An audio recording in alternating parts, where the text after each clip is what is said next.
दोस्तों आज के वीडियो में मैं रेलवे ग्रुप डी की पोस्ट प्रेफरेंस यानी पोस्ट की प्राथमिकता पर बात करूंगा कि कैसे आप अपने लिए एक बेस्ट पोस्ट का सिलेक्शन कर सकते हो। क्योंकि रेलवे ग्रुप डी का जब आप फॉर्म भरने जाएंगे तो एक साथ में आपको 14 पोस्ट देखने को मिलेंगे और आप चाहे तो एक ही पोस्ट सेलेक्ट कर सकते हैं या फिर आप चाहे तो सारे के सारे पोस्ट सेलेक्ट कर सकते हैं। जिस पोस्ट को आप पहले नंबर पर रखेंगे, अगर आपका जो नंबर उतना स्कोर अगर आप करते हैं तो ये पोस्ट आपको मिल सकता है। इसके अलावा आप को अगर वो नंबर आप अचीव नहीं कर पाए तो ये रेलवे देखेगी कि आपने बाकी के जो पोस्ट प्रेफरेंस दिया है तो उसमें अगर आपका नंबर बढ़ता है तो वो पोस्ट आपको मिल जाएगा। तो आज के वीडियो में मैं आपको बताऊंगा कि कैसे आप अपने लिए बेस्ट पोस्ट का सिलेक्शन कर सकते हो। क्योंकि रेलवे ग्रुप डी के पोस्ट प्रेफरेंस पे हज़ारों वीडियोस आपको देखने को मिलेंगे जिससे आपको कन्फ्यूज़न होती ही होगी, जाहिर सी बात है। तो इसको सेलेक्ट करना भी एक अपने आप में एक चुनौती है। क्योंकि जब आप ज्वाइन कर लेते हैं तो एटलीस्ट रिटायरमेंट तक, जब तक कि आपका प्रमोशन नहीं हो जाता तब तक आप इस पोस्ट पर काम करने वाले हैं।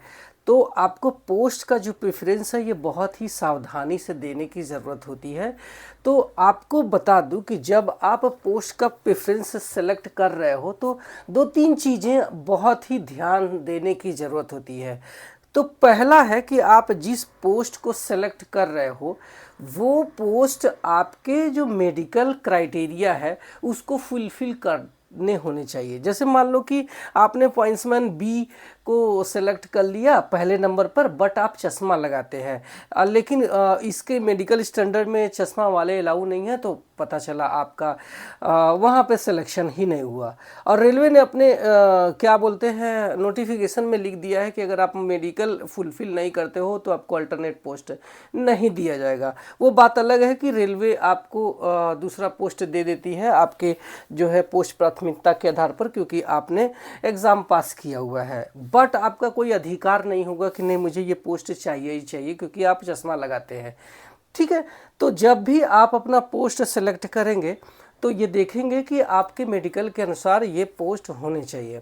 दूसरा कि आप जब इसको पोस्ट सेलेक्ट कर रहे हो तो ये चीज़ जान लेना कि किस पोस्ट का क्या काम है, ताकि इन फ्यूचर जब आप उसमें ज्वाइन कर लोगे तो आपको पछतावा नहीं होगा। जब हम किसी काम में हमें मन लगता है, जब हमारे काम के मुताबिक कोई काम रहता है तो हमें थोड़े से कम पैसे भी मिल जाते हैं तो भी उसमें मज़ा आता है, क्योंकि वो हमारे मनपसंद का काम होता है। जैसे मैं एक लोको पायलट हूँ और मैं ट्रेन चलाता हूँ और मुझे इसमें बहुत मज़ा आता है। तो थोड़ी सी अगर हमें कम सैलरी भी मिलेगा तो भी मैं बोलूँगा कि यार मेरा ड्रीम जॉब है और अगर ये मुझे मिल जाता है तो मुझे मज़ा आएगा। थोड़े से कम पैसे भी मिल गए तो भी चलेगा। तो इसी वजह से आपको ये जानना ज़रूरी है कि रेलवे ग्रुप डी का जो पोस्ट है इसमें क्या काम होते हैं। तो उस काम को आपके नेचर को सूट करना चाहिए। जब आप उस काम के नेचर को आपका सूट कर गया तो समझ लो कि आपका पूरा मतलब नौकरी बहुत अच्छे से गुजर जाएगी। तो इसी वजह से पोस्ट सेलेक्ट करते समय ये देख लेना कि ये जो है पोस्ट का प्रेफरेंस हम जो है दे रहे हैं तो हमारा उसमें इंटरेस्ट होना चाहिए, उस काम में इंटरेस्ट होना चाहिए। थर्ड कि आप जिस पोस्ट को सेलेक्ट कर रहे हो उसको ये देखो कि क्या जिस पोस्ट को हम सेलेक्ट कर रहे हैं उसमें हमारी फ्यूचर ग्रोथ है क्या, फ्यूचर का प्रमोशन है क्या। पता चला हमने ट्रैक मेंटेनर ग्रेड 4 ले लिया इंजीनियरिंग डिपार्टमेंट का और इंजीनियरिंग डिपार्टमेंट में प्रमोशंस के नाम पे बहुत ही ऊँट के मुंह में जीरा वाली वैकेंसी आती है, डिपार्टमेंटल वैकेंसी। तो आप पछताने वाले हैं कि यार इससे अच्छा तो मैं पॉइंट्समैन में चला गया होता तो वहाँ एटलीस्ट मुझे प्रमोशन मिल जाता। तो इसी वजह से जब आप पोस्ट सेलेक्ट कर रहे हो तो ये ध्यान देने की ज़रूरत होती है कि इसमें पोस्ट में और हमारा फ्यूचर में हमारा प्रमोशन कैसे होगा। क्योंकि आप ऐसा नहीं है कि आप लाइफ टाइम के लिए रेलवे ग्रुप डी में काम करने वाले हैं। आपके अंदर महत्वाकांक्षा भी तो होती होगी कि मुझे आगे भी जाना चाहिए। तो आपको रेलवे एक चांस देती है कि आप अपन ग्रुप डी में आ जाते हैं या फिर किसी भी निचले पोस्ट पर आ जाते हैं, तो आप ग्रुप सी वाली पोस्ट पर जा सकते हैं अपने प्रमोशंस के द्वारा। इसके लिए रेलवे 2 एग्ज़ाम लेती है, एक होती है जीडीसी, दूसरा होता है एलडीसी, जो कि डिपार्टमेंट एग्ज़ाम होते हैं। तो उसके ज़रिए आप फ्यूचर में प्रमोशन ले सकते हैं। तो ये जब भी आप पोस्ट सेलेक्ट करें तो ये देख लें कि इसमें जो है हमारा फ्यूचर में प्रमोशन क्या रहने वाला है। इसके बाद जब आप पोस्ट प्राथमिकता भर रहे हो तो एक चीज़ें और ध्यान देने की ज़रूरत है कि जिस पोस्ट को आप भर रहे हो वो देखना कि आपकी कैटेगरी में जिस जोन को आप सेलेक्ट कर रहे हो उसमें सीटें भी अच्छी खासी होनी चाहिए। मान लो कि आप एससी में आते हैं और अपने पॉइंट्समैन बी पोस्ट चाहते हैं और आपने ऐसा जोन सेलेक्ट कर लिया कि आरआरबी हुबली मैंने सेलेक्ट कर लिया और वहाँ पे पॉइंट्समैन की जो वैकेंसी है बहुत कम है और वो भी एससी में तो और भी कम है। अगर ऐसा कुछ रहा तो फिर आपको वहाँ पे जो फॉर्म भरने की मतलब फॉर्म भर के उस पोस्ट को सिलेक्ट करने का कोई मतलब ही नहीं है, ठीक है। तो वहाँ पे आपको नुकसान हो जाएगा। तो जब भी आप पोस्ट की जो प्राथमिकता भरे, पहले नंबर पे दूसरे नंबर पे जो भी आप फॉर्म भर रहे हो, तो आप ये देख लेना कि आपके कैटेगरीज में जो है ये सीटें कितनी हैं, तो ही आप उस जोन को जाएं और उस पोस्ट को प्राथमिकता में पहले नंबर पे रखें। इसी तरीके से अगर आप रेलवे से अप्रेंटिस किया है तो आप ये देख लेना कि रेलवे की अप्रेंटिस का जो कॉलम है उसमें कितना ज़्यादा वैकेंसी है, क्योंकि रेलवे अप्रेंटिस का जो है रिजर्वेशन हॉरिजॉन्टल होता है, ना कि वर्टिकल। इसका मतलब है कि SC ST OBC का उसमें रिजर्वेशन ही नहीं होता है, सिर्फ उसमें आरक्षण होता है रेलवे अप्रेंटिस का।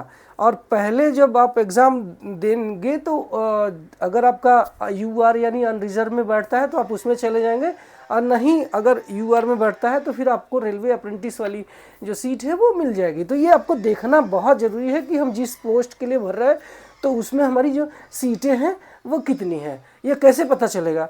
ये पता चलेगा हमारा नोटिफिकेशन से। तो नोटिफिकेशन में जब सबसे लास्ट में आप स्क्रॉल करके आएंगे तो आप देखेंगे कि सबसे लास्ट में नीचे जोन वाइज आपको वैकेंसी देखने को मिलती है। तो आप उसमें देख लेना कि जिस जोन से फॉर्म भर रहे हो उस जोन की कितनी जो है वैकेंसी आपके पोस्ट के अनुसार रहने वाली है।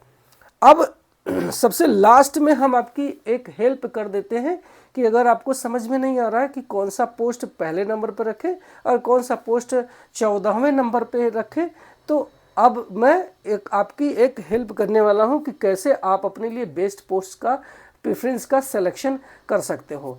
तो सबसे पहले आपको बता दूं कि आप रेलवे ग्रुप डी की चाहे कोई भी पोस्ट सेलेक्ट कर लो, अगर आपकी अच्छी तैयारी है तो आप पहले नंबर पर जो जिस पोस्ट को रख देंगे उसी में सिलेक्शन हो जाएगा। बट अगर आपकी अच्छी तैयारी नहीं है ना, तो यकीन मानो आप सबसे लास्ट में जो पोस्ट रखने वाले हैं उसमें भी आपका सिलेक्शन नहीं होने वाला है, क्योंकि आपकी तैयारी ही नहीं है, ठीक है। तो अब बात करते हैं कि कैसे आपको पोस्ट की प्राथमिकता आपको चुननी है। पहला, मैंने इसको 3 कैटेगरी में बांट दिया है। पहला है जो कि मेल का है, यानी पुरुष का है,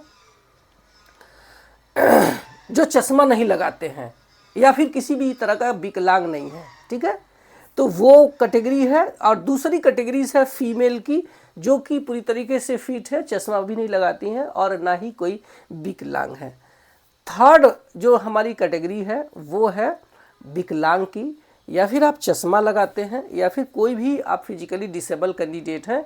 तो ये कैटेगरीज के लिए आपको कौन से पोस्ट की प्राथमिकता देनी है। तो सबसे पहले मेल के लिए बात कर लेते हैं कि आप चश्मा नहीं लगाते हैं और आप विकलांग नहीं हैं, तो अपने सबसे पहले नंबर पर पोस्ट प्रेफरेंस में पॉइंट्समैन बी रख लेना, ठीक है। आपको संटिंग करवाना है।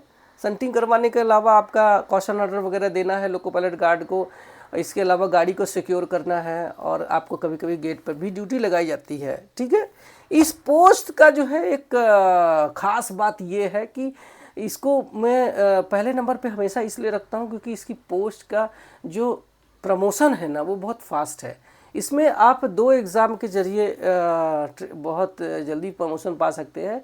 एक है जीडीसी, जिससे आप रेलवे ग्रुप डी से सारे पोस्ट ग्रुप सी के जा सकते हो, बट आपके पास क्वालिफ़िकेशन होनी चाहिए।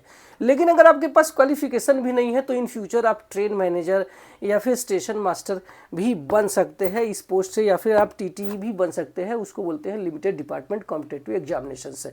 इसी वजह से इस पोस्ट को मैंने पहले नंबर पर रखा है। वरना अगर हम इस पोस्ट के निगेटिव बातें करें तो इसमें कभी कभी इतना ड्यूटी हो जाता है कि आपको लगेगा कि यार मैं बहुत बुरा फंस गया हूँ, क्योंकि 12-12 घंटे आपको संटिंग करना बोले तो मामूली बात नहीं है। संटिंग करवाना बोले तो यहाँ से वहाँ इस गाड़ी को कपल करना, उस गाड़ी को निकालना, उस गाड़ी पे वुडन वेजेस पत्थर बिठाना, कभी कभी रात रात भर ड्यूटी रहती है। तो इन लोगों का बहुत बुरी हालत है।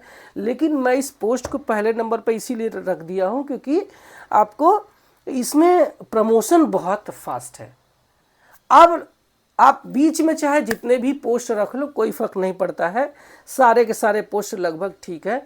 आप सबसे लास्ट में अगर आप पोस्ट प्रेफरेंस डाल रहे हो तो आप जो है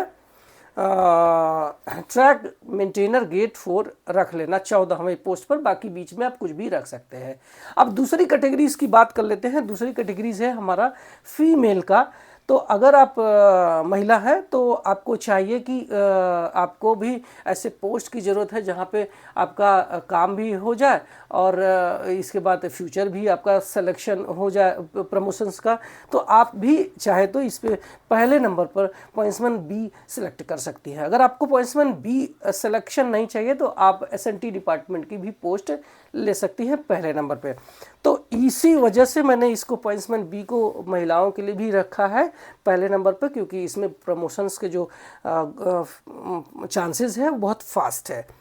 अब सबसे लास्ट में अगर आप महिला है तो कौन सी पोस्ट रखना है तो वो बता देते हैं। तो अपने सबसे लास्ट में आपको रखना है track machine, assistant track machine वाली पोस्ट को अपने लास्ट में रखना है। बीच में आप कुछ भी रख लो, अगर आपका नंबर बैठता है तो हर जगह हर टाइप के काम होते हैं।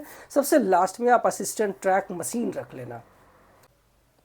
तीसरी कैटेगरीज है, अगर आप विकलांग हैं या फिर आप चश्मा लगाते हैं, आपकी आंखों में कोई कलर ब्लाइंडनेस है, तो मुझे जहां तक लगता है कि आपको अपने पहले नंबर पर चाहे तो असिस्टेंट लोको शेड इलेक्ट्रिकल रख सकते हैं या फिर असिस्टेंट ऑपरेशंस रख सकते हैं। सबसे लास्ट में आपको वर्कशॉप वाली पोस्ट रख लेना है, असिस्टेंट एसएनटी वर्कशॉप, जो कि C1 मेडिकल की है।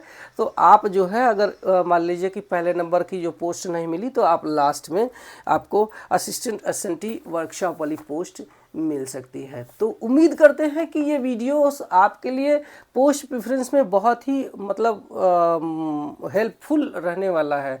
तो अगर आपको ये वीडियोस से काफ़ी हेल्प मिला है तो लाइक कर सकते हैं, और मेरे चैनल पे पहली बार आया है तो सब्सक्राइब करके जाना, क्योंकि मैं यहाँ सिर्फ आपके फ़ायदे की बात करता हूँ। Thank you very much.